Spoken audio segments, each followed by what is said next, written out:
ওয়াহশী কেমন করে আমার চাচারে তুমি একটু আমারে শোনাও, আমার চাচারে এত নির্দয় করে মেরেছ, তোমার কেমন খারাপ লাগে নাই? একটা মানুষের লাশটাকে এতগুলো করা লাগে নাকি বলো?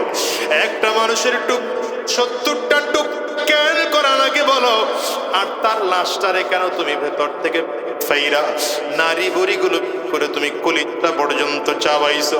ওয়াহশী ডেকে বলে, পয়গম্বর আমি বুঝি নাই আমার উপরে শয়তান ভর করেছিল, কুফর ভর করেছিল।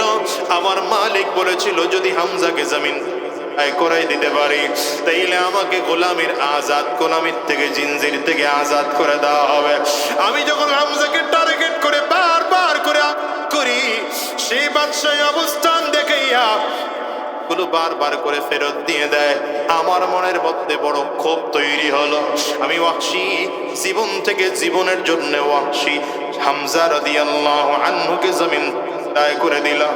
এবার ওয়াহশী আমার নবীর হাত ধরে ধরে কাঁদে, পয়গম্বর আমার মনে বড় ভয়, আমার মালিক আমারে মাফ করবেন কিনা, আমার জাহান্নাম ছাড়া বুঝি কোনো উপায় নাই। জান্নাতের মেহমান বুঝি আমি হতে পারলাম না, জাহান্নামের আসামি বুঝি আমি হয়ে গেলাম।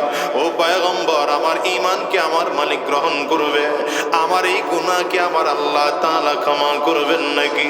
রাসূল আরবি কান্না করে না, ডেকে বলেন, ওয়াহশী রে আমি নবী তোমাকে কোরআনের আয়াত পড়ে পড়ে শোনাইলাম, সান্ত্বনা নাও, নিজেকে আল্লাহ পাকের কাছে সুপর্দ করে দাও। আল্লাহ চাইলে তোমার জিন্দেগীর সব গুনাহ মাফ করে দিতে পারে। তবে শোনো ওয়াহশী, তোমার যতবার আমি দেখি আমার চাচার কথা মনে পড়ে যায়, আমার কাছে বড় কষ্ট লাগে। ওয়াহশী রে তুমি সরাসরি আমার সামনে কোনোদিন বইসো না, বসলে একটু আড়ালে বসবা। ওয়াহশী রাদিয়াল্লাহু আনহু সেই দিন থেকে আরম্ভ করে কখনো নবীজির সামনে বেশি বসতেন না, কারণ নবীজির সামনে বসলে যদি আমার নবী কষ্ট পেয়ে বদদোয়া করে ফেলেন, এই ভয়ে ওয়াহশী রাদিয়াল্লাহু আনহু একটু দূরে দূরে দূরে দূরে বসতেন। ইল্লা মান তাবা ওয়া আমানা ওয়া আমিলা আমালান সালিহা ফাউলাইকা ইউবাদদিলুল্লাহু সাইয়্যাতিহিম হাসানাত। إلا من تاب وآمن وعمل عملا صالحا فأولئك يبدل الله سيئاتهم حسنات।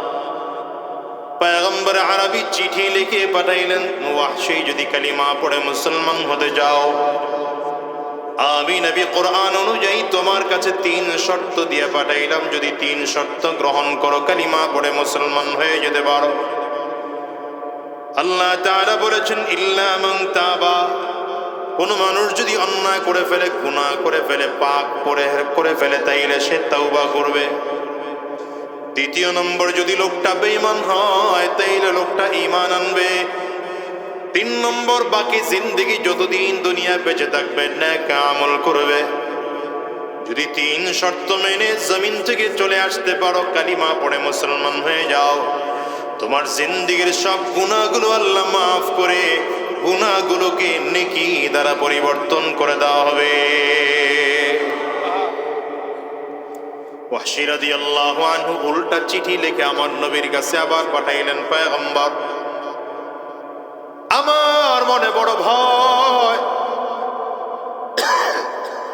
দুনিয়ার এমন কোনো গুনাহ নাই আমি ওয়াহশী করি নাই, যত ধরনের অন্যায় করা দরকার আমি সব অন্যায় করেছি, এমনকি আপনার চাচাকেও জমিন থেকে বিদায় করেছি। আপনি 3টা শর্ত আমাকে মানতে বলেছেন, 3 শর্ত একসাথে আমার দ্বারা মানা মনে হয় সম্ভব হবে না। কারণ 1 নম্বর তওবা করব, 2 নম্বর ঈমান আনব, 3 নম্বর বাকি জিন্দেগি নেক আমল করব। হয়তো ঈমান আনলাম, কিন্তু আমি যদি তওবা করি, আমার তওবা যদি আমার মালিক কবুল না করেন, বাকি জিন্দেগি যদি নেক আমল করতে না পারি, তাইলে আমার মালিক তো কেমন করে ক্ষমা করবেন? আমার মালিক বুঝি আমারে ক্ষমা করবেন না, তাইলে আমার ঈমান আনলে বুঝি লাভ নাই, আমার মতো আসামি বুঝি জাহান্নামের আসামি হয়ে থাকতে হবে। আমি ঈমান আনলেও বুঝি জান্নাতের মেহমান হতে পারবো না।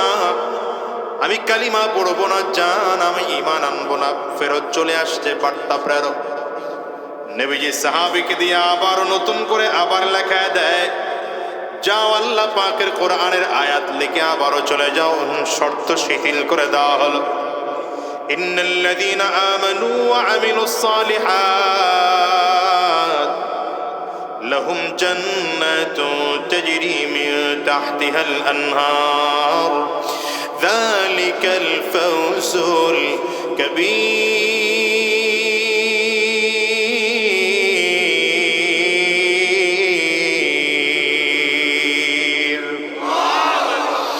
আল্লাহ তাআলা এবার শর্ত কমায় দিলেন, পয়গম্বর আরবি ডাক দিয়া কয়, ওয়াহশী যদি চাও তাইলে দুই শর্ত গ্রহণ করলেই মুসলমান হতে পারো, জান্নাতি হয়ে যেতে পারো। আগের আয়াতে গুনাহগুলোকে নেক দ্বারা পরিবর্তন করে দেওয়া হবে, গ্যারান্টি ছিল, কিন্তু জান্নাতের গ্যারান্টি ছিল না। নবীজি লিখে পাঠাইলেন, দুইটা শর্ত গ্রহণ করলে আল্লাহ তাআলা জান্নাত দিয়ে দিবেন। এক শর্ত হলো ঈমান, দ্বিতীয় শর্ত হলো নেক আমল। যদি দুই শর্ত গ্রহণ করতে পারো তাইলে তুমি কালিমা পড়ে মুসলমান হয়ে যাও, আল্লাহ তাআলা তোমাকে জান্নাতের মেহমান বানায় দিবে।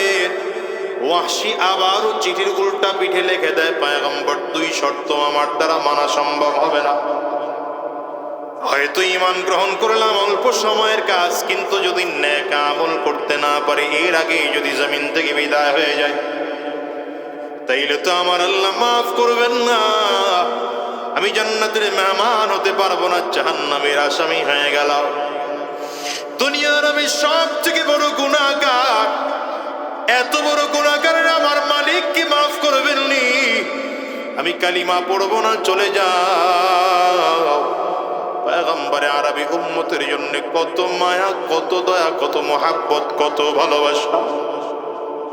রাহমাতুল লিল আলামিন কোরআনের আর একটা আয়াত সাহাবীদেরকে দিয়ে লেখায়া আবার পাঠায় দিলেন, ইন্নাল্লাহা লা ইয়াশরিকু ইন্নাল্লাহা ইয়াগফিরু ইন্নাল্লাহা ইয়াগফিরু মান ইউশরাক। আল্লাহ তাআলা বলেন, যেই মানুষটা আল্লাহ তাআলা চাইলে শিরিক ছাড়া জিন্দেগীর সব গুনাহ মাফ করে দিতে পারেন। শিরিক ছাড়া আল্লাহ জিন্দেগীর সব গুনাহ মাফ করে দিতে পারেন। ওয়াহশী রে, যদি কালিমা পড়ে মুসলমান হয়ে যাও, তুমি তো শিরিকের থেকে বড় গুনাহ করো নাই। হামজাকে জমিন থেকে বিদায় করে দিয়েছো, কিন্তু শিরিকের থেকে বড় গুনাহ না। আল্লাহ তাআলা শিরিককে মাফ করে দিবেন। শিরিকের ছোট ছোট গুনাহ যেগুলো আছে আল্লাহ চাইলে সেগুলো মাফ করে দিতে পারেন। ওয়াহশী কালিমা পড়ে মুসলমান হয়ে যাও। তৃতীয়বারেও আবার বার্তা বাহককে ওয়াহশী আবার মদিনায় ফিরিয়ে দিল। আমি এখনো কালিমা পড়ে মুসলমান হব না, কারণ শিরিক জীবনে কত গুনাহ করেছি, কত শিরিক করেছি, কত অন্যায় করেছি, পাপ করেছি। আমার মালিক যদি মাফ না করেন তাইলে আমার তো কোনো উপায় নাই। রাহমাতুল লিল আলামিন কাগজের মধ্যে আবার লেখা দেয়, যাও ওয়াহশীর কাছে চলে যাও। ওয়াহশীর কাছে যাইয়া বলো, লা তাকনাতু মির রাহমাতিল্লাহ ইন্নাল্লাহা ইয়াগফিরুয যুনুবা জামিআ ইন্নাহু হুয়াল গফুরুর রহিম।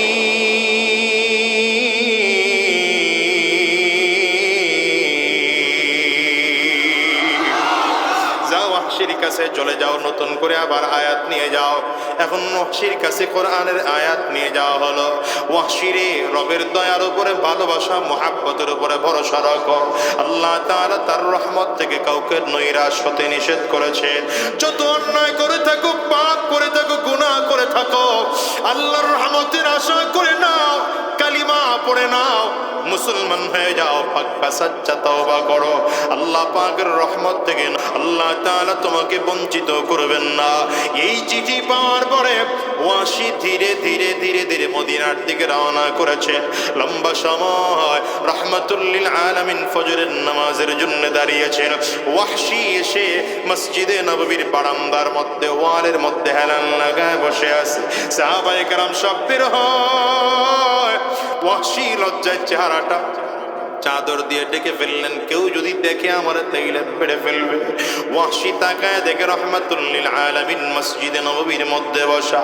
আমার নবীর একদম পেছনে গিয়া ওয়াহশী পেছনে গিয়া বসে আছে। রাহমাতুল লিল আলামিন নিজের ব্যক্তিগত আমল শেষ করে যখন পেছন দিকে ফেললেন, ওয়াহশী নবীজির দিকে তাকায় পড়া শুরু করেছে, আশহাদু আল্লা ইলাহা ইল্লাল্লাহ ওয়া আশহাদু আন্না মুহাম্মাদান আবদুহু ওয়া রাসূলুহু। ওয়াহশীর কালিমা পড়ে দেখা রাহমাতুল লিল আলামিন ভালো করে নজর করলেন, কে এত চমৎকার করে কালিমা পড়েছো? তাকে দেখি আর কেউ নয়, নবীজির চাচার হত্যাকারী ওয়াহশী। সাহাবায়ে কেরামদেরকে ডাক দেয়, আসো তাকায় দেখো না, আমার ওয়াহশী চলে আসছে। তারে বারবার করে ইসলাম গ্রহণ করার জন্য দাওয়াত দিয়েছিলাম। ওয়াহশী তো কালিমা পড়ে মুসলমান হয়ে গেল। ওয়াহশী এবার নবীর কাছে সামনে বসা, সাহাবায়ে কেরাম সব নবীজির সামনে চলে আসছে। আমার নবী ডেকে বলে, ওয়াহশী রে, কেমন করে আমার চাচারে মারছো তুমি একটু আমারে শোনাও। আমার চাচারে এত নির্দয় করে মেরেছো, তোমার কেমন খারাপ লাগে নাই? একটা মানুষের লাশটাকে এতগুলো করা লাগে নাকি বলো? একটা মানুষের টুক 70টা টুক কেন করা লাগে বলো? আর তার লাশটারে কেন তুমি ভেতর থেকে ফাইরা নারী বুড়িগুলো করে তুমি কলিজা পর্যন্ত চাবাইছো? ওয়াহশী ডেকে বলে, পয়গম্বর, আমি বুঝি নাই আমার উপরে শয়তান ভর করেছিল, কুফর ভর করেছিল। আমার মালিক বলেছিল যদি হামজাকে জমিন করাই দিতে পারি তাইলে আমাকে গোলামির গোলামির থেকে জিনজির থেকে আজাদ করে দেওয়া হবে। আমি যখন হামজাকে টার্গেট করে বারবার করে করি, সেই বাদশাহী অবস্থান দেখাইয়া গুলো বারবার করে ফেরত দিয়ে দেয়। আমার মনের মধ্যে বড় ক্ষোভ তৈরি হলো। আমি ওয়াহশী জীবন থেকে জীবনের জন্য ওয়াহশী হামজা রাদিয়াল্লাহু আনহুকে জমিন দায় করে দিলাম। এবার ওয়াহশী আমার নবীর হাত ধরে ধরে কাঁদে, পয়গম্বর, আমার মনে বড় ভয়, আমার মালিক আমারে মাফ করবেন কিনা, আমার জাহান্নাম ছাড়া বুঝি কোনো উপায় নাই। জান্নাতের মেহমান বুঝি আমি হতে পারলাম না, জাহান্নামের আসামি বুঝি আমি হয়ে গেলাম। ও পয়গম্বর, আমার ঈমানকে আমার মালিক গ্রহণ করবে? আমার এই গুনাহকে আমার আল্লাহ তাআলা ক্ষমা করবেন নাকি?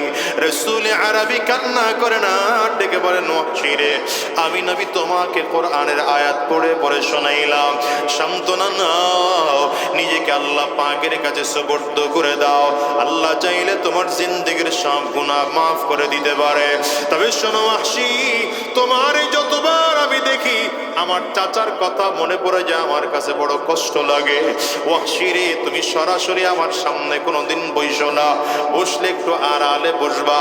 ওয়াহশী রাদিয়াল্লাহু আনহু সেই দিন থেকে আরম্ভ করে কখনো নবীজির সামনে বেশি বসতেন না, কারণ নবীজির সামনে বসলে যদি আমার নবী কষ্ট পেয়ে বদদোয়া করে ফেলেন, এই ভয়ে ওয়াহশী রাদিয়াল্লাহু আনহু একটু দূরে দূরে দূরে দূরে বসতেন। কিন্তু মুসলমান শোনো, এই ওয়াহশী নবীজির সাহাবী হইয়া, ইমানদার হইয়া, জান্নাতের মেহমান হয়ে বিদায় হয়।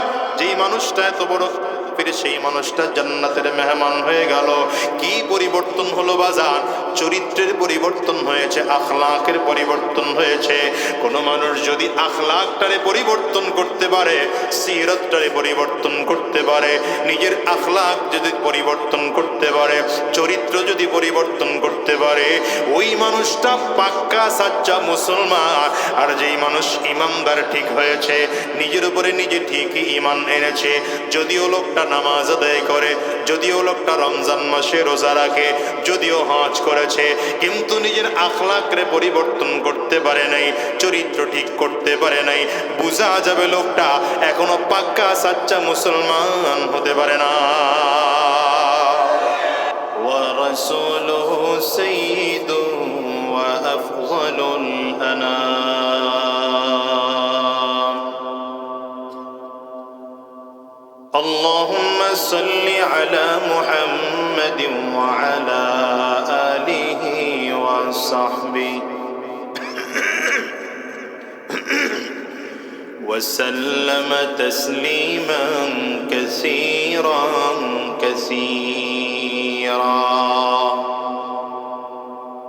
أما بعد فأعوذ بالله من الشيطان الرجيم بسم الله الرحمن الرحيم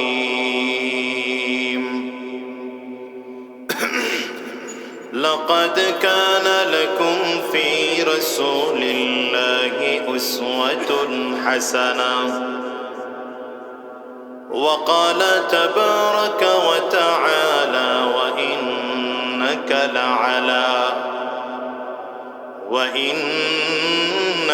لعلى خلق عظيم صدق الله العظيم وصدق رسوله النبي الكريم ونحن على ذلك من الشاهدين والشاكرين والحمد لله رب العالمين سبحانك لا علم لنا إلا ما علمتنا إنك أنت العليم الحكيم رب اشرح لي صدري ويسر لي أمري واحلل عقدة من لساني يفقه قولي لا إله إلا الله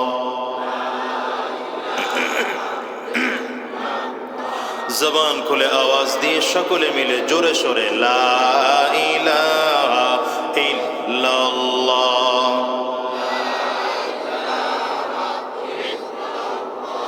আরো জোরে লা ইলাহা ইল্লাল্লাহ লা ইলাহা ইল্লাল্লাহ লা ইলাহা ইল্লাল্লাহ লা ইলাহা ইল্লাল্লাহ লা ইলাহা ইল্লাল্লাহ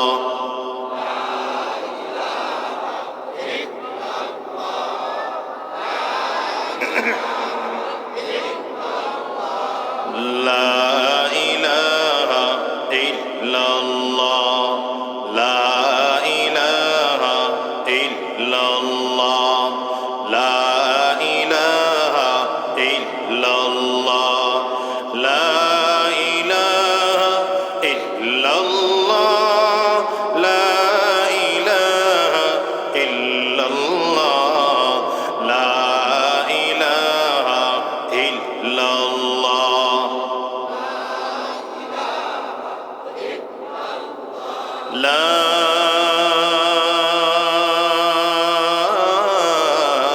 إله إلا الله محمد رسول الله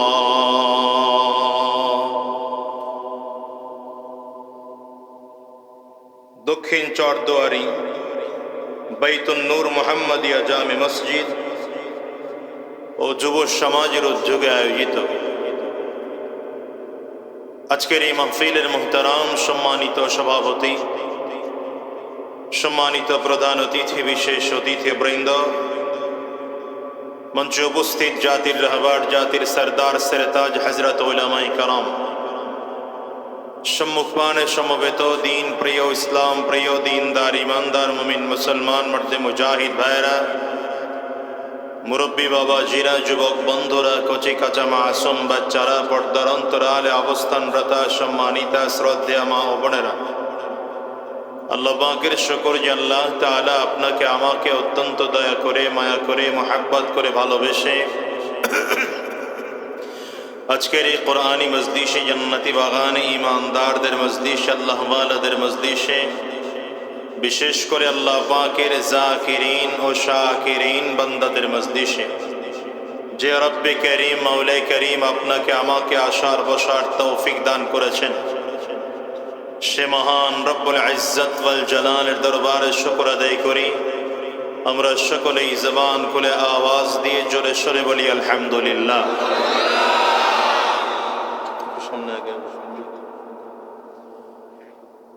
আমি যে আয়াতে কারিমা তিলাওয়াত করেছি, আল্লাহ রাব্বুল আলামিন বলেন, লাকাদ কানা লাকুম ফি রাসূলিল্লাহি উসওয়াতুন হাসানাহ। আল্লাহ তাআলা পৃথিবীর সকল মানুষকে উদ্দেশ্য করে লক্ষ্য করে বলেন, তোমাদের জন্য রয়েছে নবীজির মধ্যে গ্রহণ করার মতো উত্তম আদর্শ। কথাটা কে বলেছেন? আস্তে আওয়াজ নয়, একটু জোরে আওয়াজ দিয়ে বলেন। ডান হাতের শাহাদাত আঙ্গুলিটা উঁচা করে বলেন, কে বলেছেন? আল্লাহ যদি বলেন তোমাদের জন্যে, তাহলে কাদের জন্যে? সবাই বলেন। সবাই কথা বলেন না তো, সবাই বলেন আমাদের জন্যে। আমাদের জন্যে বললে আবার একটু গ্যাপ থাকে। কিছু কিছু মানুষ মনে করে আমাদের জন্যে মানে আপনার জন্যে, আমার জন্যে না। কারণ সমাজের মানুষ এখন পরিস্থিতি এমন, সবাই চায় দেশ ভালো হোক, কিন্তু নিজে ভালো হয় না। কি কথা বল না? হ্যাঁ, কারণ এদেশের মানুষ এখন স্লোগান শিখছে, বদলে যাও বদলে দাও। বদলে যাও মানে তুমি বদলাও, আমি না। বুঝেন নাই কথা? তুমি ভালো হও, আমি না। এই জন্যে দেখবেন সমাজের চিত্রটা এখন এমন, যিনি চোর তিনি চোরের বিরুদ্ধে কথা বলেন। কথা আসতে বললেন কেন? যিনি ডাকাতের বিরুদ্ধে কথা বলে তিনি নিজেই ডাকাত। যিনি মাদকের বিরুদ্ধে বক্তব্য দেয় তিনি নিজেই মাদকের আমদানিকারক। কি কথা বলেন না? যিনি সমাজটাকে ভালো বানানোর জন্য দায়িত্ব নিতে চায় তিনি সব থেকে চরিত্রহীন মানুষ। এই জন্য পরিবর্তন হয় না। এখন ইসলামের থিওরি হচ্ছে বদলে যাও বদলে দাও, এটা ইসলামের থিওরি না। ইসলামের থিওরি হলো বদলে যাই বদলে দেই। বদলে যাও না, বদলে যাও এটা না, বরঞ্চ ইসলামের থিওরি কি? বদলে যাই বদলে দেই। আমরা সবাই যদি চিন্তা করি আমরা পরিবর্তন হয়ে যাব, ইমাম যদি চিন্তা করে আমি পরিবর্তন হব, মুসল্লি যদি চিন্তা করে আমি পরিবর্তন হব, আলোচক বক্তা ওয়াইজ যদি চিন্তা করে আমি ভালো হব, শ্রোতা যদি চিন্তা করে তার জায়গা থেকে আমি ভালো হব, নেতা যদি চিন্তা করে তার জায়গা থেকে আমি ভালো হব, জনগণ যদি চিন্তা করে তার জায়গা থেকে আমি ভালো হব, এভাবে সমাজের প্রত্যেকটা মানুষ যদি চিন্তা করে আমি ভালো হব আমি ভালো হব, দেখবেন একসময় সমাজটা ভালো হয়ে যেত। এই জন্যই তো রাসূলুল্লাহ সাল্লাল্লাহু আলাইহি ওয়াসাল্লামকে আল্লাহ তাআলা জমিনে পাঠিয়েছেন সব থেকে শ্রেষ্ঠ চরিত্রের অধিকারী বানায়। কারণ আমার নবীকে কেন জমিনে পাঠানো হয়েছিল? নবীজি নিজেই বলেন, বুইসতু লিউতাম্মিমা মাকারিমাল আখলাক, উত্তম চরিত্রকে পরিপূর্ণ করে দেওয়ার জন্য আমাকে জমিনে প্রেরণ করা হয়েছে। কি চরিত্র? যার মাধ্যমে উত্তম চরিত্র প্রতিষ্ঠিত হবে তার চরিত্র কেমন হবে, তার আখলাক কেমন হবে, তার সিরাত কেমন হবে, এটা আল্লাহ তাআলা নিজেই দেখিয়েছেন যে আমার নবীর আখলাক দুনিয়ার সাধারণ কোনো মানুষের আখলাকের মতো না। আমার নবীর চরিত্র, আমার নবীর সিরাত দুনিয়ার সাধারণ কোনো মানুষের আখলাকের মতো না, সাধারণ মানুষের চরিত্রের মতো নয়, বরঞ্চ আমার নবীর চরিত্রের ব্যাপারে আল্লাহ তাআলা গ্যারান্টি দিয়েছেন, ওয়া ইন্নাকা লাআলা খুলুকিন আযীম, পয়গম্বর আপনি মহান চরিত্রের অধিকারী। এজন্য নবীজির মাধ্যমে, নবীজির সোহবতে যারা গিয়েছেন তারাও চরিত্রবান হয়ে গেছেন। কি কথা বলেন না? একজন সাহাবী নবীজির হাতে হাত দিয়ে কালিমা পড়ে মুসলমান হলেন। মুসলমান হওয়ার আগে এলাকার সব থেকে বড় সন্ত্রাস ছিলেন, সব থেকে বড় জিনাখোর ছিলেন। ভাই ওই লাইটটা বন্ধ করেন, এই যে মোবাইলের। সব থেকে দুশ্চরিত্রের মানুষ ছিলেন। এলাকার কোন মহিলা তার সামনে ইজ্জত নিয়ে যেতে পারত না। লোকটা দ্বীনের দাওয়াত পেয়েছে, নবীজির হাতে হাত দিয়ে কালিমা পড়ে মুসলমান হয়ে গেছে। এখন মুসলমান হয়ে বাড়ির দিকে রওনা করছে। পথিমধ্যে একজন মহিলা যুবকরে দেখে চিনে ফেলছে যে এই যুবক তো সেই যুবক। এখন এই মহিলা কি করবে? নিজের ইজ্জত বাঁচানোর জন্য গাছের পিছনে লুকাবে, না পাহাড়ের কোনো গুহার মধ্যে ঢুকাবে, না পাথরের মধ্যে কোনো লুকাবে, চিন্তা করতেছে। এদিক সেদিক ছুটাছুটি করতে লাগছে। যুবক দেখে টের পেয়েছে। যুবক দূর থেকে ডাক দেয়, বোন টেনশন করো না, আমি সে আগের যুবক এখন আর নাই। আমি মুহাম্মদুর রাসূলুল্লাহর হাতে হাত দিয়ে কালিমা পড়ে মুসলমান হয়ে গেছি। এখন তো আমি তোমার ইজ্জত নষ্ট করব না, বরঞ্চ তোমার ইজ্জত রক্ষা করার জন্য চেষ্টা করব। এখন ওই যুবক বলতেছে, বলো তোমাকে কোথায় পৌঁছায় দিয়ে আসতে হবে? আমি তোমার পাহারাদার হয়ে তোমাকে সেখানে পৌঁছায় দিয়ে আসবো, টেনশন করো না। এটা হচ্ছে নবীজির কাছে, নবীজির সোহবতে যাওয়ার কারণে মানুষ এমন আখলাকওয়ালা হয়ে গেছে, এমন চরিত্রবান হয়ে গেছে। দেখেন উমর ফারুক রাদিয়াল্লাহু আনহু এমন একজন মানুষ যিনি নবীজির মাথা আনার জন্য রওনা করছেন। রওনা করছেন কেন? কথা বলেন, মাত্র রওনা করছেন কেন? মক্কার দারুন নাদওয়াতে পরামর্শ হলো, কেউ যদি মুহাম্মদের মাথা এনে দিতে পারে তাকে 100 লাল উট পুরস্কার দেওয়া হবে। 100 লাল উট মানে বুঝেন?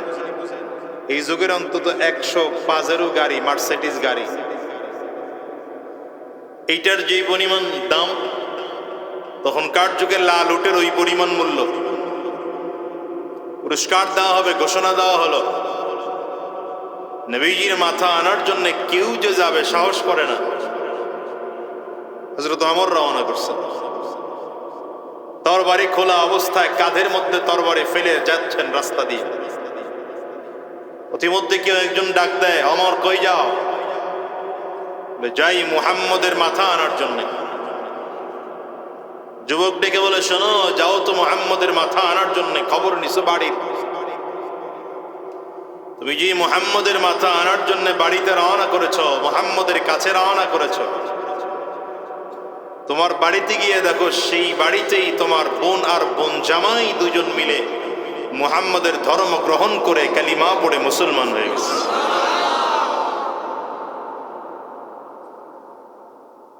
হযরত ওমর রওনা করলেন বাড়ির দিকে সোজা। গিয়ে দেখলেন আসলেও দুজন কালিমা পড়ে মুসলমান তো হয়েছেই, বরঞ্চ নবীজির উপরে যে কোরআন নাজিল হয়েছে, কোরআন তিলাওয়াতে ব্যস্ত। লম্বা কথা, ইতিহাস আপনারা জানেন। ইতিহাস বলা উদ্দেশ্য না আমার, ঘটনা বলা উদ্দেশ্য না, মূল কথা বের করা উদ্দেশ্য। হযরত ওমর লাঠি দিয়ে দরজা ভাঙলেন, বোনের উপরে আঘাত করলেন, বোন জামাইয়ের উপরে আঘাত করলেন।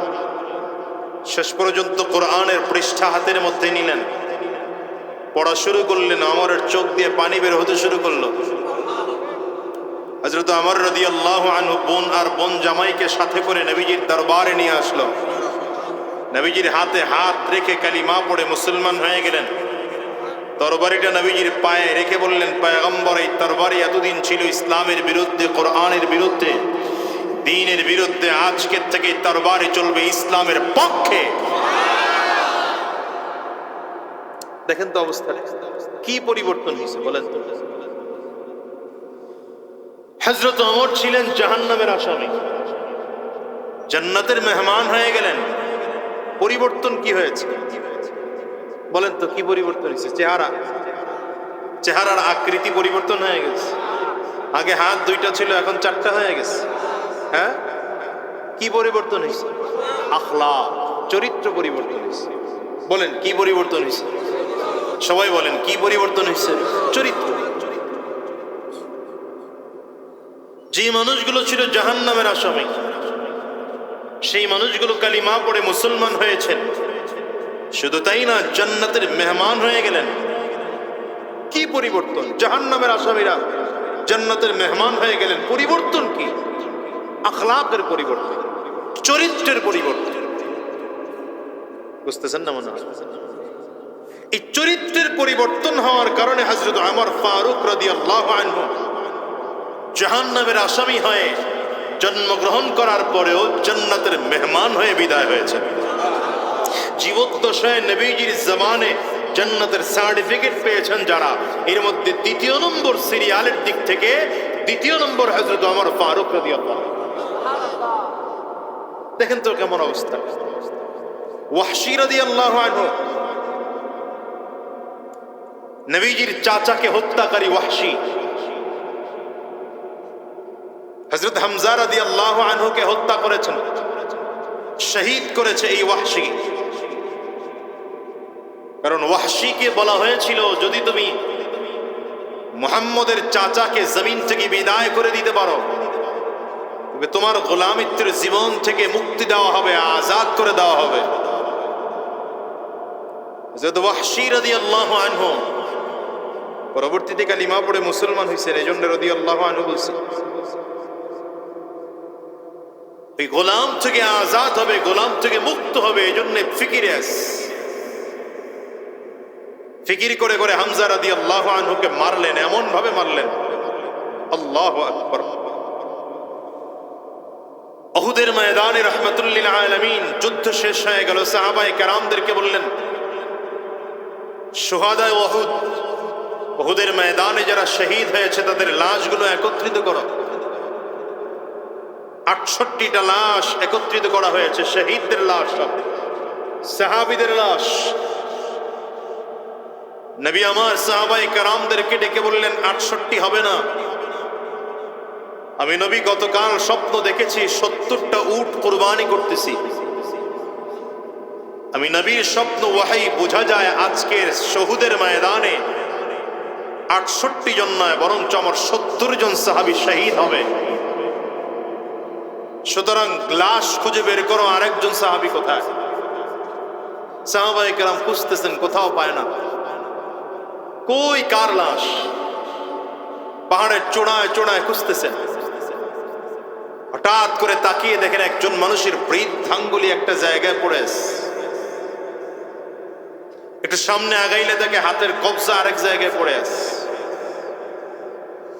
আরেকটু সামনের দিকে আগাইলে দেখে হাতের কনুই আরেক জায়গায় পড়ে আছে।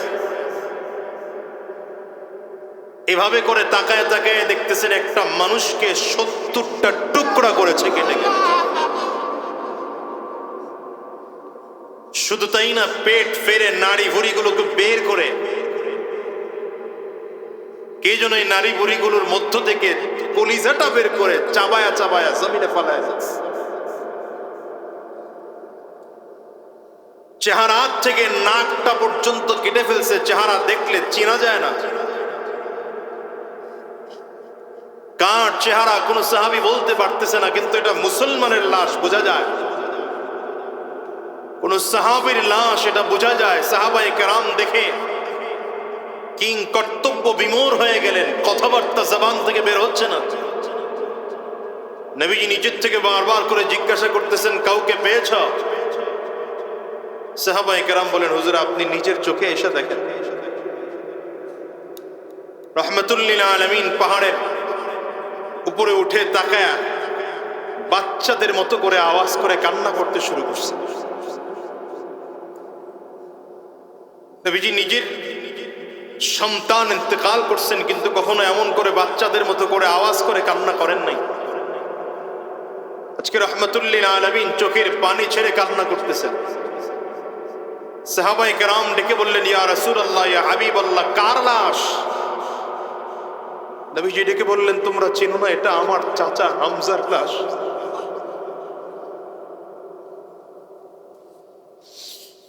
রহমতুল্লিল আলামিন নিজের মাথার থেকে পাগড়িটা খুলে জমিনের মধ্যে বিছায়া লাশের টুকরাগুলো একটার পর একটা এনে এনে সবগুলো কাপড়ের মধ্যে রেখে নবীজি নিজের হাতে গিড়া লাগায়া ওই 68টা লাশের পাশে নিয়ে আরেক লাশ রাখলেন। হামজা রাদিয়াল্লাহু আনহু ইন্তেকালে নবীজি শহীদ হওয়ার কারণে নবীজি এত কষ্ট পাইলেন কেন? কারণ হামজা রাদিয়াল্লাহু আনহু ছিলেন নবীজির ছোটবেলার খেলার সাথী, একসাথে বড় হয়েছেন নবীজি। আবার হামজা রাদিয়াল্লাহু আনহু একটু বয়সে বেশি হওয়ার কারণে নবীজিকে আলাদা করে আদর করতেন, মুহাব্বত করতেন, ভালোবাসতেন। মক্কার কাফির মুশরিকগুলো যখন নির্যাতন জুলুম অত্যাচার করেছিল, হামজা রাদিয়াল্লাহু আনহু নবীজির পাশে এসে ঢাল হয়ে দাঁড়িয়েছেন। শুধু তাই না, হামজা রাদিয়াল্লাহু আনহু নবীজির দুধ ভাই পর্যন্ত ছিলেন, এজন্য বেশি মুহাব্বত করতেন।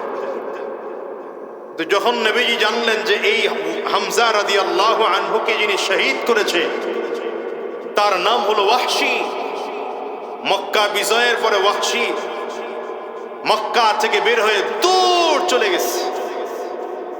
নবীজি তার কাছে আয়াত, কোরআনের আয়াত লিখে পাঠাইছেন। নবীজি তার কাছে ইসলামের দাওয়াত দিয়ে পাঠাইছেন, ওয়াহশী যদি কালিমা পড়ে মুসলমান হও, যদি কালিমা পড়ে মুসলমান হও, তাহলে আল্লাহ তাআলা তোমার জিন্দেগীর সব গুনাহ মাফ করে দেবেন।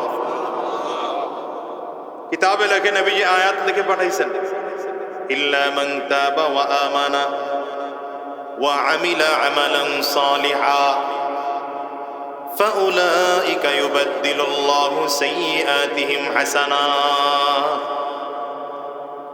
ইল্লা মান তাবা ওয়া আমানা ওয়া আমিলা আমালান সালিহা فأولئك يبدل الله سيئاتهم حسنات। পয়গম্বর আরবি চিঠি লিখে পাঠাইলেন, ওয়াহশী যদি কালিমা পড়ে মুসলমান হতে যাও, আমি নবী কোরআন অনুযায়ী তোমার কাছে 3 শর্ত দিয়ে পাঠাইলাম, যদি 3 শর্ত গ্রহণ করো কালিমা পড়ে মুসলমান হয়ে যেতে পারো। আল্লাহ তাআলা বলেছেন, ইল্লা মান তাবা, কোন মানুষ যদি অন্যায় করে ফেলে, গুনাহ করে ফেলে, পাপ করে ফেলে, তাইলে সে তওবা করবে। দ্বিতীয় নম্বর, যদি লোকটা বেঈমান হয় তাইলে লোকটা ঈমান আনবে। 3 নম্বর, বাকি জিন্দেগি যতদিন দুনিয়া বেঁচে থাকবে নেক আমল করবে। যদি 3 শর্ত মেনে জমিন থেকে চলে আসতে পারো, কালিমা পড়ে মুসলমান হয়ে যাও, তোমার জিন্দেগির সব গুনাহগুলো আল্লাহ মাফ করে গুনাহগুলোকে নেকি দ্বারা পরিবর্তন করে দেওয়া হবে। এই ওয়াহশী নবীজির সাহাবী হইয়া, ইমানদার হইয়া, জান্নাতের মেহমান হয়ে বিদায় হয়। যেই মানুষটা এত বড় সেই মানুষটা জান্নাতের মেহমান হয়ে গেল। কি পরিবর্তন হলো বাজার? চরিত্রের পরিবর্তন হয়েছে, আখলাকের পরিবর্তন হয়েছে। কোন মানুষ যদি আখলাকটারে পরিবর্তন করতে পারে, সিরাতটারে পরিবর্তন করতে পারে, নিজের আখলাক যদি পরিবর্তন করতে পারে, চরিত্র যদি পরিবর্তন করতে পারে, ওই মানুষটা পাক্কা সাচ্চা মুসলমান। আর যেই মানুষ ইমানদার ঠিক হয়েছে, নিজের উপরে নিজে ঠিকই ইমান এনেছে, যদিও লোকটা নামাজ আদায় করে, যদিও লোকটা রমজান মাসে রোজা রাখে, যদিও হজ করেছে, কিন্তু নিজের আখলাকরে পরিবর্তন করতে পারে নাই, চরিত্র ঠিক করতে পারে নাই, বুঝা যাবে লোকটা এখনো পাক্কা সাচ্চা মুসলমান হতে পারে না। ঠিক না বেটি? আবু বকর সিদ্দিক রাদিয়াল্লাহু আনহু জান্নাতের মেহমান। কি পরিবর্তন হলো? আখলাকের পরিবর্তন হলো। ওমর ফারুক রাদিয়াল্লাহু আনহু জান্নাতের মেহমান। কি পরিবর্তন হলো? আখলাকের পরিবর্তন হলো। উসমান রাদিয়াল্লাহু আনহু জান্নাতের মেহমান। আখলাকের পরিবর্তন হওয়ার কারণে জান্নাতের মেহমান। আলী রাদিয়াল্লাহু আনহু জান্নাতের মেহমান কেমনে হলো? আখলাকের পরিবর্তন হওয়ার কারণে জান্নাতের মেহমান হয়ে গেল। এই দুনিয়ার মুসলমান শোনো, আমার নবীর আখলাক এত চমৎকার, এত চমৎকার, আমার নবীর আখলাক আর সিরত থেকে কাফির মুশরিকরা কালিমা পড়ে মুসলমান হয়ে যাইত। আর তুমি আমি মুসলমান নবীর উম্মত, এমন চরিত্রের অধিকারী, কাফিররা দেখো তোমাকে আমাকে ঠাট্টা করে, মুসলমান এমন চরিত্রের হয় কেমন কইরা? হিসাব মিলায় দেখো, আজকে মুসলমান গোটা দুনিয়ায় নির্যাতিত, লাঞ্ছিত, অপমানিত, পদদলিত, ঠিক না বেটে আওয়াজ করে বলেন। কিন্তু হিসাব মিলাও, কেন নির্যাতিত, কেন জুলুম অত্যাচারিত, কারণটা কি? এর একটাই মাত্র কারণ, মুসলমান এখনো পাক্কা ইমানদার হতে পারে নাই। মুসলমান নবীজির আখলাকে নিজের আখলাকওয়ালা বানাইতে পারে না। ঠিক না বলো, ঠিক কিনা বলো? কারণ রাহমাতুল লিল আলামিন মাজলুমদের পক্ষে থাকতেন, জালিমদের পক্ষে আমার নবী কোনোদিন থাকতেন না। আর আমাদের অবস্থানটা হলো, আমরা এখন জালিমদের পক্ষ গ্রহণ করি, মাজলুমদের পক্ষ নিতে চাই না। চরিত্র ঠিক করতে পারলাম না তো, এই দুনিয়ার মানুষদের চরিত্র ঠিক হলো না। বাংলাদেশ 53-54 বছর হয়ে গেল, স্বাধীনতার 54 বছর হয়ে গেল, এখনো এদেশ থেকে বৈষম্য গেল না। এদেশকে এখনো চোর মুক্ত করা গেল না, ডাকাত মুক্ত করা গেল না, গুন্ডা মুক্ত করা গেল না। হিসাব মিলায় দেখো, কারণ হলো এই দেশে এতদিন পর্যন্ত যারা ক্ষমতায় ছিল, একটাও চরিত্রবান মানুষ ছিল না। কি কথা বল? চরিত্র যদি হয়, তাইলে বাংলাদেশের জনগণের টাকা বিদেশ পাচার করতে পারে? আসতে কইলেন কেন? রিজার্ভ যেই পরিমাণ টাকা, তার ওই পরিমাণ অর্ধেক টাকা বিদেশ শুধু পাচার করা হয়। এই দেশের নেতাগুলোর চরিত্র এত খারাপ হয়েছে, রাজনীতিটার একটা ব্যবসা বানায় রাখছে, বিজনেস বানায় রাখছে। রাজনীতি করলে ফকিন্নির বলা বড় লোক হয়ে যায়। এই কথা কন না কেন? ঠিক না? আল্লাহ জাতিকে হেফাজত করুন। আমার কাছে মনে হয় নেতাগর দোষ দিয়া লাভ নাই, আমাগর চরিত্র ঠিক নাই, এজন্য নেতারা ভালো। এই কথা কন না কেন? জনগণ যদি ভালো হতো, চরিত্রহীন নেতা করে কোনোদিন ভোট দিত না। কারণ 500 টাকার জন্য যেই মানুষটা ডানের ভোট বামে দেয়, বামের ভোট ডানে দেয়, ওই মানুষটা কোনোদিন চরিত্রবান হতে পারে না। আর এর জন্য কোনোদিন চরিত্রবান নেতা মোটেও না, চিন্তাই করে। কি কথা বল না কেন? নির্বাচন আসলে পরে একদল মানুষই আছে আলাদা, ওর পকেট ভারী হবে কেমন করে চিন্তা করে গেছে। প্রার্থীর পাশে বসে বসে বসে ঘুরে। কারণ আমি তো নির্বাচন করে নিজের চোখে দেখছি তো।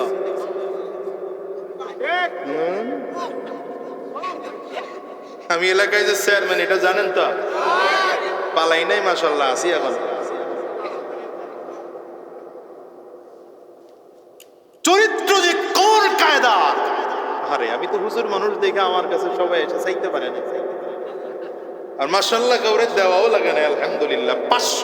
5 টাকা দিয়ে কারো কাছ থেকে ভোট কিনা লাগে না, 5টা টাকা দিয়াও কাউকে ভোট কিনা লাগে না, আলহামদুলিল্লাহ। কিন্তু ডানে বামে নেতাদের অবস্থা দেখছি তো, কোটি কোটি কোটি টাকা খরচ করছে। ঘুমানোর সময় বেড়ার ফাঁক দিয়া, ঘরের বেড়া কয় চিনেননি? বরিশালের মানুষ তো, বরিশাল বিভাগের তো, চিনবেন না? বেড়ার ফাঁক দিয়া পাও বের করে রাখছে। আমি শিখলাম পাও বের করে রাখছে। ওই যে রাত যত গভীর হয় তত তো দাম বাড়ে। প্রথম হয় 100 টাকার নোট, এরপরে হয় 300, এরপরে হয় 500, এরপরে 1000, 1500 হয়। যদি আমারটা ছুইটা যায়, এজন্য পাও বাইর করে রাখছি। পায়ের ওই যে কি বলে 2 আঙ্গুলের মাঝখানে টাকা দিয়ে যাবে। এগুলো এই দেশের মানুষের চরিত্র। এই চরিত্র দিয়ে আবার ভালো নেতা চান? কোনোদিন কোনোদিন না। কি কথা কন না? কষ্ট হইতেছে না? রাগ করতেছে না আমার সাথে? করলে করেন গা, আমি খালি মেইন রোডে উঠতে পারলে।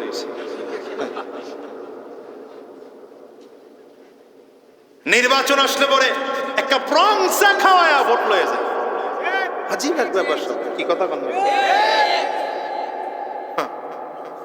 প্রংসা একজন খাওয়ায়া পিঠে মশা দিয়ে কয়, ভাই আমার মার্কাটা জানো তো? কি কন মিয়া? জানি মানে ভোট তো আপনারে দিমু, দুনিয়ার অন্য কেউ আছে নাকি ভোট দেওয়ার?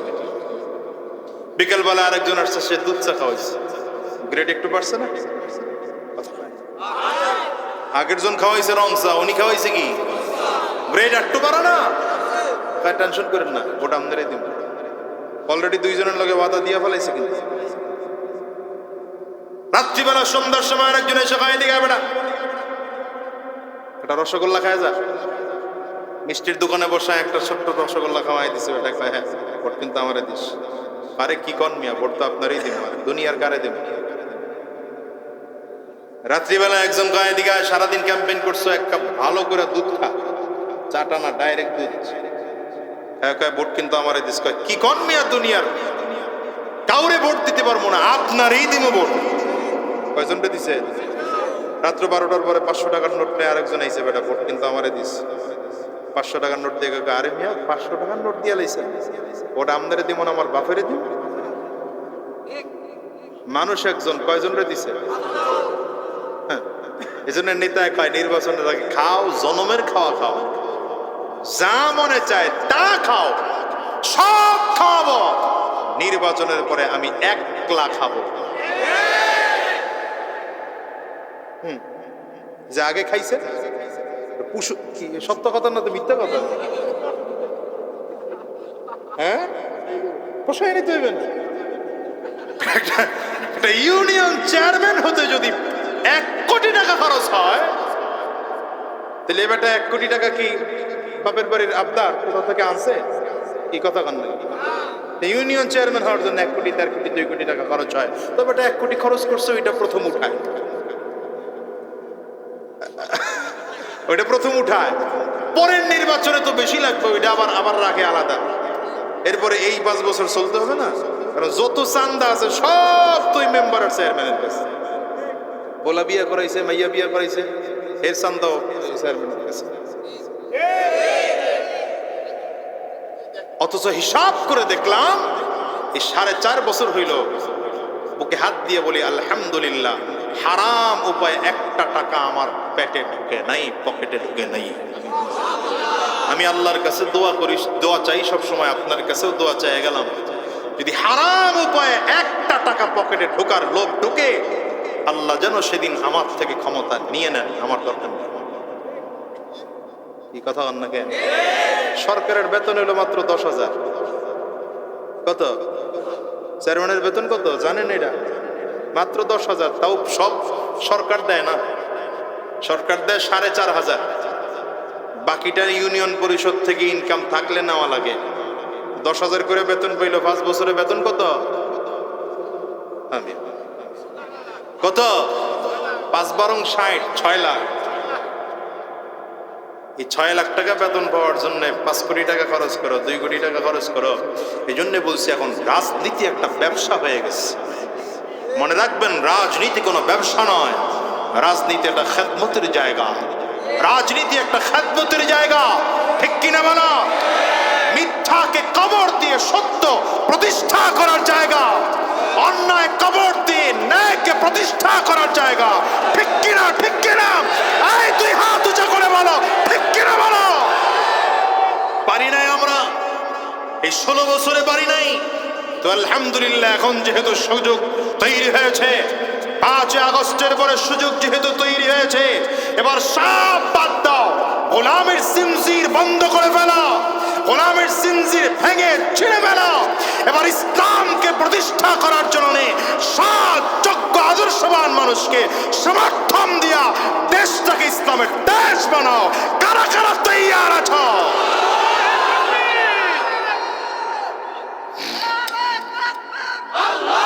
আল্লাহ কবুল করে, আওয়াজ করে জবান খুলে বলেন আমিন। রাগ করলেন আপনারা? এই জন্য বলে চরিত্রের বড় দাম ভাই। যে মানুষটার চরিত্র নাই ও তো মানুষ না। যে মানুষের চরিত্র নাই সে কি না? কথা বলেন না। যে মানুষের চরিত্র নাই সে কি না?